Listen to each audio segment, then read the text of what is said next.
Ажырашууну алдын алуу, ажырашпоо, талак деген сөздү оозго дагы албоо максатында биз 7 кеңеш боюнча чыкканбыз.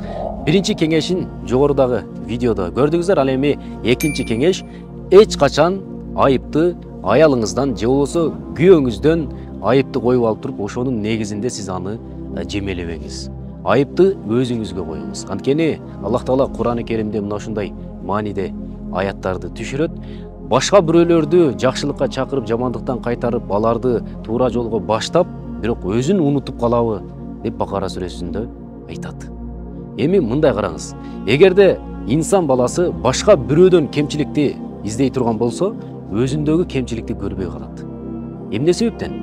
Анткени ал бирөөнүн эле кемчилигин ойлой берет да. Ал мындай кылып койду, андай кылып койду. Бирок өзүнүн кемчилигин унутуп калат. Бул инсанияттын түзүлүшү мына ушунда. Сиздин 5 малжаңыз кандай боло турган болсо, ал дагы кемчиликтүү болуп ошондой жаралган. Сеники кыскасы жалгандагы меники эле туура деген нерсе аялга дагы, эркекке дагы келип калат. Мына ушундай ортодо бир аз эле чыр-чатак чыктыбы, сенин күнөөң мына ушундай деп баштабай, балким менин күнөөм кайсыл жерден кетти? Күйөөңүздөн сураңыз. Менин күнөөм кайсыл жерден кетти? Аялыңыздан сураңыз. Ошол күнөөнү качан гана мойнунга алып туруп, экөө бири-биринен кечирим сурап кеткен болсо, билип коюңуз, эч качан талак маселеси айтылбайт. Бул экинчи кеңеш. Үчүнчү кеңешти кийинки видеолордо көрө аласыздар.